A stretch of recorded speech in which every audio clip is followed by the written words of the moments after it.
First guest is our good friend, an American in Moscow, Fiorella Isabel. We last saw her in Kazan at the BRICS just a couple of weeks ago. Independent journalist, political analyst, host of Fiorella Isabel and the Convo Couch. A big welcome to you, Fiorella. Lovely to see you again. Your takeaway first on the Trump re-election. What's your analysis of that?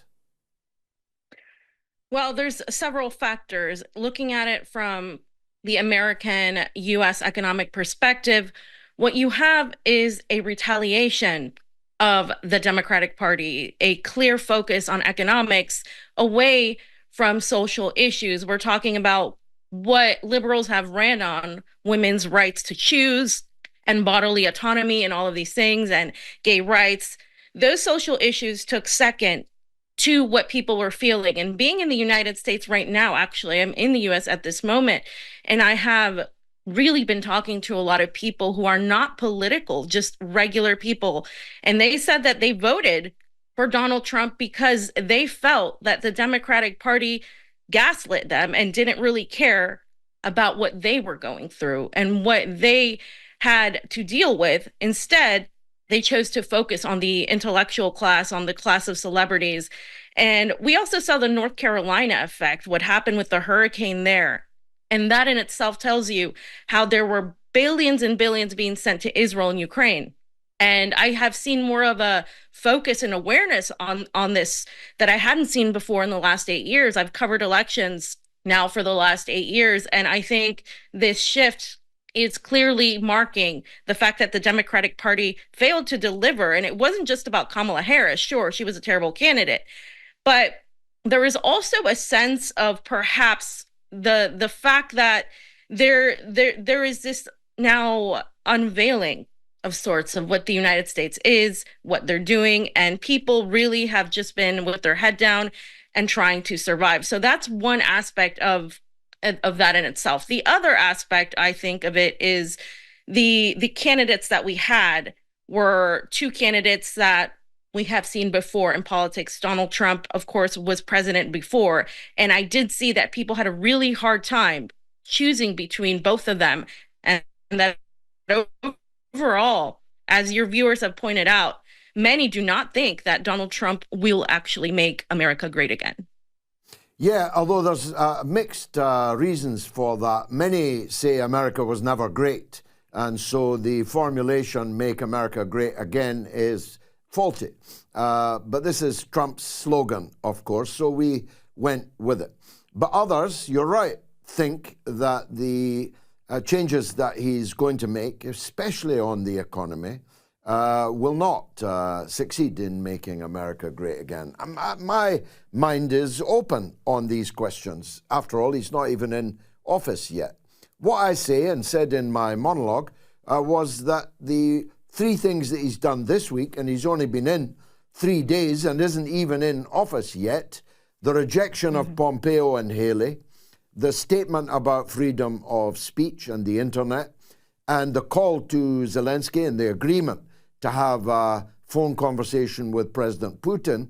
These are three pretty big achievements in 3 days. Yeah, I do think that the perception that Trump is going to do something different is clear. I mean, this is what he ran on, right? This is what really put him over the top. A lot of people actually who never talked about foreign policy before brought up Ukraine, brought up Israel, asking why their tax dollars were going overseas. This I haven't seen happen at this level before. However, we have to look into the intricacies of who's behind Donald Trump. We have a lot of pro-Israel lobbyists. We have the Adelson Group. We have the Palantir PayPal mafia with J.D. Vance. We have all of this happening behind the scenes of that. So even though, I would love to be optimistic about a Trump presidency, when we're looking at the accusations against Iran of trying to assassinate Donald Trump and Trump running with it, we are seeing that shift that I talked about before. And I know we've had this conversation of moving the theater to Iran, and not just Donald Trump. I mean, this isn't just him. We know that there is a deep state. We know that there is the CIA the intelligence apparatus, the military apparatus, and they really have a lot of weight. And when we talk about who Trump is appointing, they are still largely pro-war people surrounding him, people that want to expand on the U.S. warmongering state. And that's what I think people have to look at. Trump is really good at delivering key points, and he's really good at tailoring his message to his supporters, like he did with the garbage truck, which was genius from a PR standpoint, with working at McDonald's. All of these things are genius.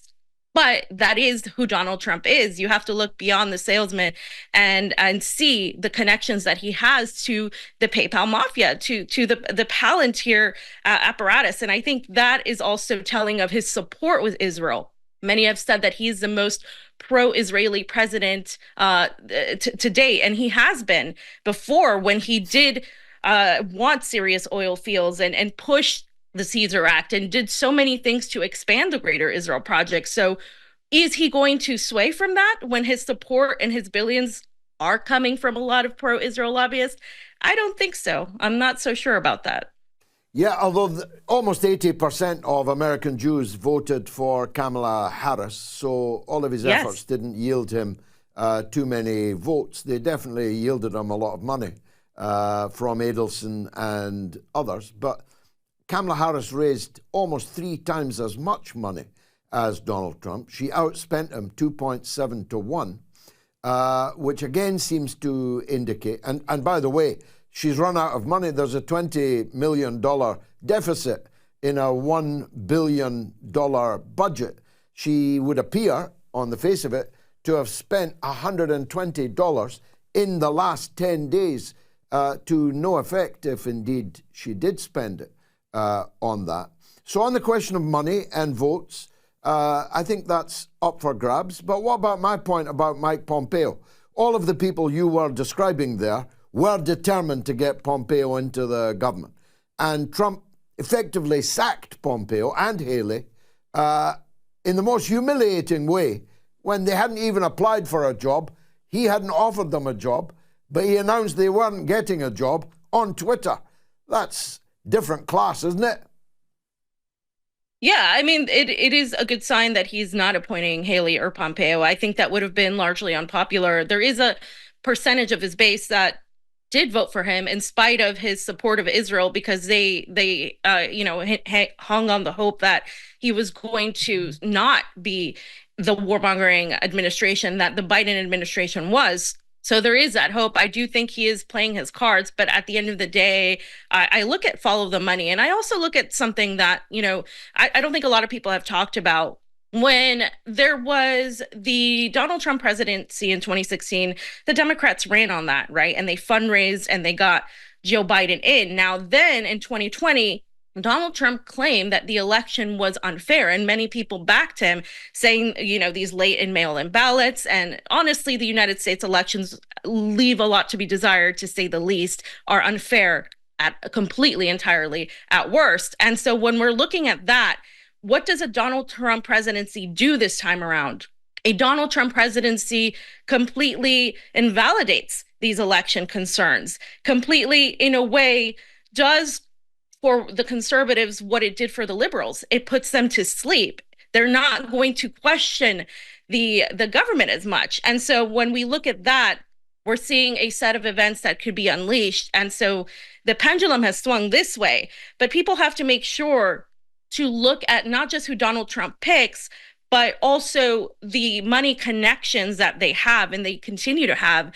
Because there's one thing, as politicians know how to very well do, is present an image. And then in another, we're talking about, mass censorship, for example. Donald Trump has stated that he's going to be all about free speech. However, when you have money coming in to censor speech that is pro-Palestinian, and we have said also that he wants to deport all these pro-Palestinian people, then when we're talking about speech, that tends to be a team issue, where whichever team is against the speech goes after the other. I have yet to see a consensus, as I've seen with other politicians that are free speech absolutists, from Trump. So honestly, I do think that we'll wait and see. But for me, I'm looking at the money ties. the jury's out, of course, as it should be all the time on all political leaders, including him. Now, we don't know what he said to Zelensky on the phone, but we have had leaks of what is supposed to be, said to be, the outline of a peace plan. But the peace plan looks to me like a complete non-starter, so much so that I'm wondering if that really is the peace plan. For example, it requires thousands of European soldiers, including a very large contingent of British Army soldiers on the demarcation line. Well, anybody who knows about Britain's relations with Russia and Russia's relations with Britain, who imagines that the Russians would allow the British Army to be stationed right next to them, is in Cloud Cuckoo land. The proposal that Ukraine will not be allowed to join NATO for 20 years. I mean, there's a very large number of people watching this show right now, and I include you, who will still be here in 20 years. I mean, the idea that this solves this crisis, putting it off for 20 years, during which NATO and the West build up Ukraine for a second go, there's no way in the world, is there, that Putin will agree to that when on the battlefield, Russia is carrying all before it. Well, yeah, I absolutely agree. And I believe that Russia has already said that this is ridiculous. They have already said that there is no such thing happening, although there could be a private and a public position. What you stated is exactly correct. Talking about putting in European, NATO, and American troops as a way to create this buffer for between Ukraine and Russia is insanity, because you're not only participating now directly in the war, as they have been, right? Doing it in a sense of, oh, we're going to create some sort of peace plan. When has the United States actually done that? In every invasion, intervention, they have only worsened the crisis that existed there. And further, this is very Western American exceptionalist point of view here. When we're talking about trying to create a peace plan, we should look at what the country that has the upper hand, in this case is Russia, is asking. None of this is what Russia would agree to. Russia has been very clear from the start. They want to denazify the remaining parts of Ukraine, and now the parts that are Russian territory. They want to completely leave no room for Ukraine to ever join NATO. And they don't want the United States and Europe to be involved in their affairs. They want their national sovereignty. And so clearly, this stands in opposition as to something that Russia would agree. I mean, they've been open to a peace plan, but they will only agree to a peace plan if it essentially will coincide with their objectives. And they have spoken, the Russian Foreign Ministry spokeswoman and Vladimir Putin have both said that they're open to working something with the new administration. However, they will still continue on their objectives. And their objectives, like I said, are very clear. And so when we look at this positioning coming from Western media, it is really done in a way that is very much keeping Russia out of the perspective. It is very much Western, US-based type of peace deal. And if that is how Donald Trump is going to come in, well, there's not going to be much difference for Russia in that part. And, Putin has stated many times that Americans change presidents, but the foreign policy will largely remain the same. And that sentiment is echoed all over West Asia as well, all over anywhere that's really outside of the Western world. Fiorella, as always, a wonderful conversation. Thanks very much for joining us on the mother of all talk shows.